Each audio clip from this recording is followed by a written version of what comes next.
Welcome to the Find Your Flow podcast. This space is dedicated to offering grounded tips, holistic guidance, spiritual conversations, and a beautiful meditative practice. I'm Lisa Roche, your host, and my mission is to empower every listener to honor your healing journey and embrace exactly what you need when you need it. So with a little bit of cursing, a whole lot of laughter, grace, and love, let's celebrate a whole life and help ourselves and others navigate life's twists and turns together. Welcome to the Find Your Flow podcast, listener. I'm truly honored that you found your way here. And I wanted to take this time in this first episode to welcome you and to introduce myself to you. I don't know if this is a conventional first episode. I think as you follow along, you're going to find that not a whole lot of what I do is conventional. So I hope you enjoy what I'm going to share with you. I wrote you a letter. It's my story. It's part of my story. I can't say it's my whole story, but it is a good chunk of my story of what brought me here to this point. So I'm going to read this to you, and I hope you enjoy it, and I hope you leave comments, because this podcast is going to be a journey for all of us. Let's get started. Dear listener, about 20 years ago, I embarked on a journey that would eventually change my life. Faced with the prospect of our youngest starting school, and if you're a mom out there, you know this feeling. I found myself lost, without direction and without meaning. I literally sat there one day and I asked myself, who am I? Who was I? And when I told my husband that, I could go back to work, he said, sure, you could do that. Or you could take these hours when the kids are in school and figure out what you like to do. Take this time to explore what makes you happy. I mean, that was an absolute game changer. That was a holy shit. Who am I? And kudos to my husband for being able to identify that. So I started to explore. Okay, who am I? Well, I'm a mom. I have extra weight on my body because I've had 2 kids and literally no time to exercise. And I'm eating, the crusts off their sandwiches. And if they're going to have grilled cheese, well, shit, so am I. That kind of extra weight. So I took a Pilates class, and in the same studio, they had adult ballet. Now, listener, if you know me, I'm not a dancer, or I wasn't a dancer. I was actually the little kid. I tried gymnastics, and I went to one lesson, one class, and the instructor told my mom that her money would be better spent elsewhere. So that gives you an idea as to how graceful I am, or how graceful I was, I should say. But I decided to take this adult ballet class, and it was pretty aggressive for someone who, listen, I was not a ballerina. I didn't fancy myself a ballerina, and I actually suffered from debilitating back pain. It wasn't chronic as in always, but my God, when it hit, I would literally be in bed for weeks. So this was, stupid, maybe, aggressive, for sure, but a challenge. And I had this longing to be more. And I really did see myself as someone beautiful who could dance. So fuck it, right? I signed up for the class. I took the adult ballet class. And, as a habit, I guess, or as normal function of my body, my back went out on me one day. Of course it did. And I had to cancel my Pilates lessons. and I had to let the dance teacher know that I wouldn't be at class. And then my Pilates instructor said, listen, I have this machine in a back room, and if you can get here, I'll put you on it, and it's going to help your back pain. And I mean, I didn't know what else to do. I was desperate. So I said, what the fuck? And I got in the car somehow. I don't even know how. And I got myself to her studio. She met me at the back door. She helped me in. She helped me onto this, what looked a little bit like a medieval torture device, but it helped. And it was the gyrotonic tower. And that was my introduction to the gyrotonic method. It literally, in a half an hour, I was able to sit upright. I was able to walk out of there unassisted. I was able to drive myself home. And I felt so much better. And that was only after a half an hour of a little bit of traction, a little bit of movement. But it was just enough to spark this aha, maybe things could be done differently. Maybe instead of taking muscle relaxers and painkillers that would knock me out and leave me in bed for a week, maybe I could find a different way to heal. So with that, I stopped the Pilates, started with regular gyrotonic sessions, and it changed everything. I went back to dance class and had fun. Imagine that. I had fun instead of worrying the entire time about hurting my back. Now, listen, let's be clear. I still worried. I still worried about what I looked like. I avoided every one of those freaking mirrors. You know, a dance class has mirrors all over the place. I wouldn't look at them. I wouldn't watch myself. I panicked when the instructor said, okay, change direction, because while I felt better, I still couldn't go left. There was no way I could go left. But for a few years, I practiced gyrotonic regularly. I went every week. And in the biz, we call that gyro. So I went to gyro every single week, and it reintroduced me to my body. And then after many, many weeks, the instructor asked me if I wanted to train to be a teacher. And she said, no pressure, just putting it out there. But honestly, I had 2 kids who needed me.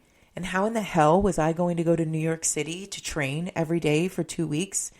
But that little seed, once again, was planted inside my brain, and it eventually made its way down to my heart, where it germinated and grew.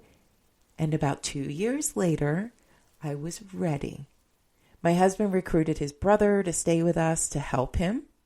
I left for New York the very next morning, and every day I took the train up. I trained all day. I returned to New Jersey, South Jersey, so a long-ass train ride, but doable. I would eat some semblance of a dinner, take a shower, and then collapse and do it all over again the next morning. But I did it. And that was the important part. It wasn't pretty, but I did it.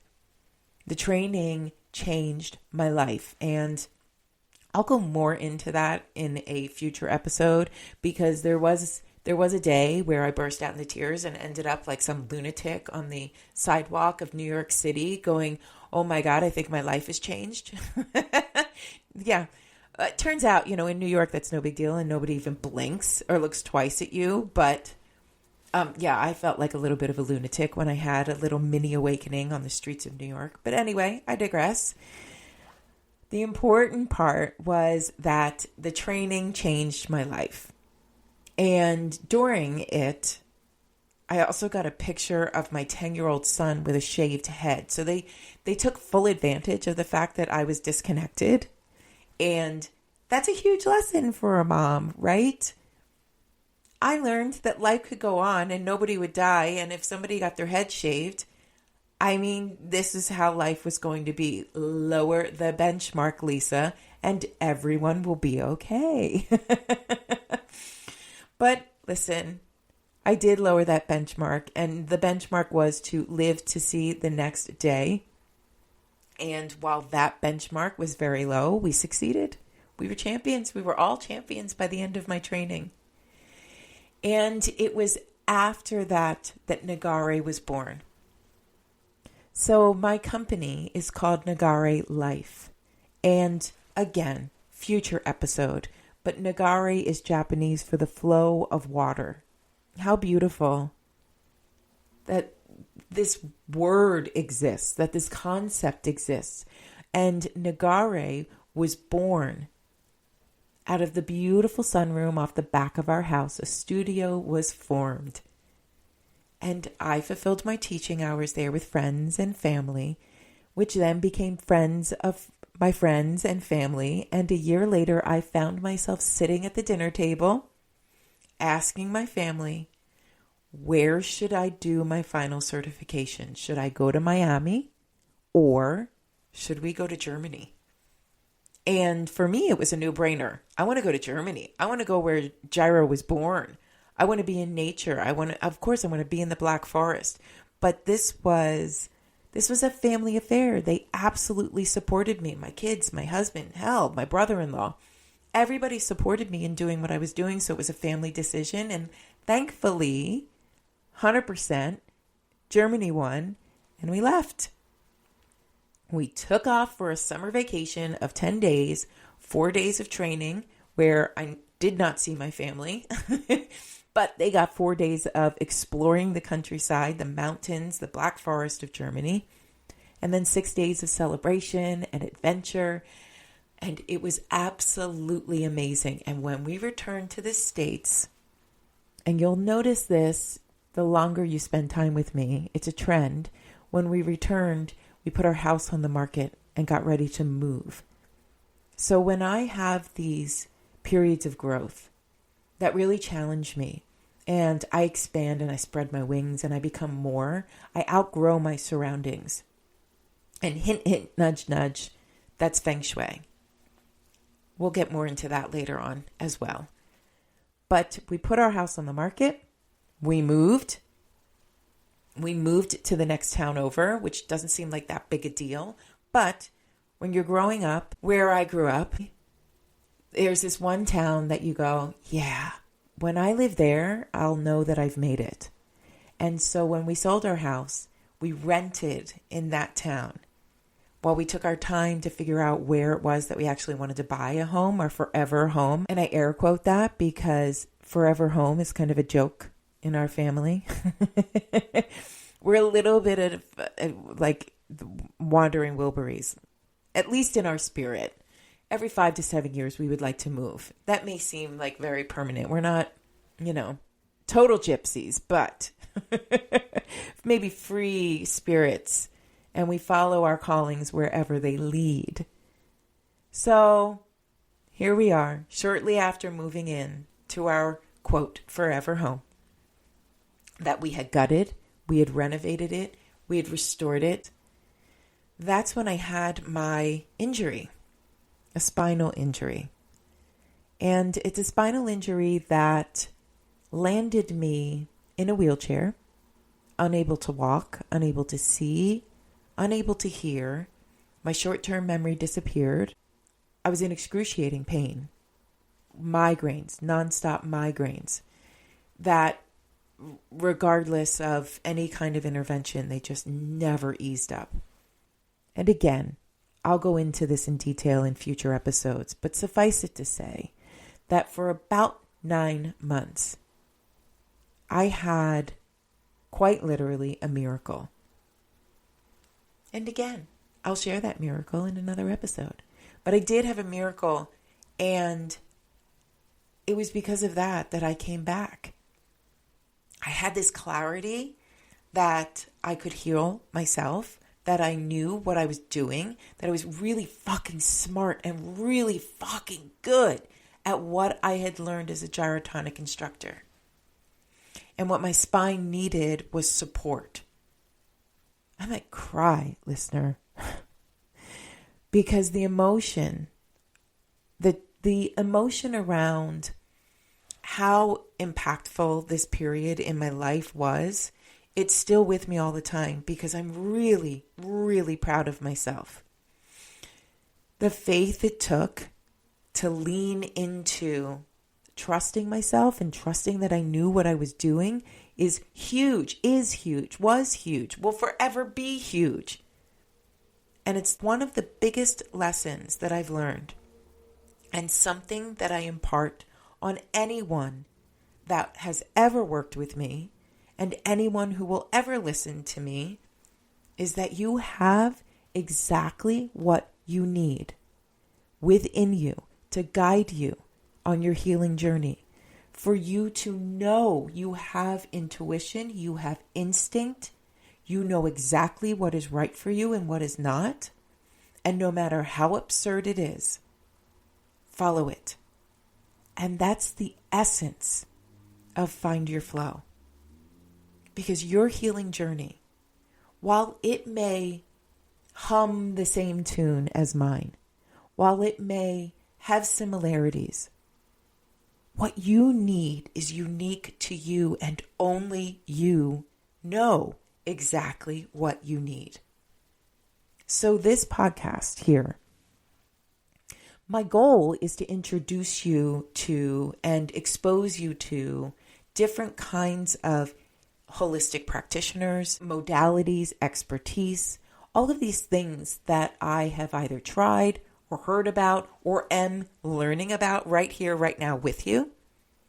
I want to share it all with you so that you can pick and choose, come to the buffet of healing, take whatever resonates with you and put it to work for you. That's my pledge to you. When I ran my studio, I had a vow, my pledge, and it was to meet people where they were, to match their trust and vulnerability with care and grace so that they could be supported to heal. Your deepest healing comes from a place of deep trusting. And this reintroduction of learning how to trust yourself is the greatest gift that you can ever awaken to. So, I make this promise to you that this space is sacred. Our time together is cherished. And I intend to bring you other practitioners, inspiring stories, lessons, tips, so that we can all learn together, and a beautiful meditative practice. I want to reintroduce you to your highest self. I want you to meet your soul. I want you to connect. I want you to be inspired by your own story. I want you to look in the mirror and say, who am I? Who do I want to be? Who can I be? I want you to see how beautiful you are. I want you to know that you are held, that you are sacred. And we're going to do this together. It's a journey. It's a healing journey. And while mine was very singular and solitary and lonely for a long period of time, you're not alone. You're not alone. So if you have a question, leave a comment.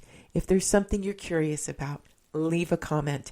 If you happen to read about something and you want to know more about it, let's learn together. Leave a comment and we'll get to it. This is the work. Ladies and gentlemen, this is the work. And I'm here. I'm here for you as you figure out what works, what doesn't. And in that vein, take what works, leave what doesn't. It really is that simple. Put it on your heart and know that you are here, you are welcomed, you are safe, and I cannot wait to follow this healing journey with you. Thanks so much for listening. Love, Lisa. Thanks for being here with us, listener. I hope you enjoyed our episode as much as we did. And if you did, please consider sharing it with someone else who may enjoy it. Stay tuned for more episodes to come and check out our Instagram handle @nagarelife.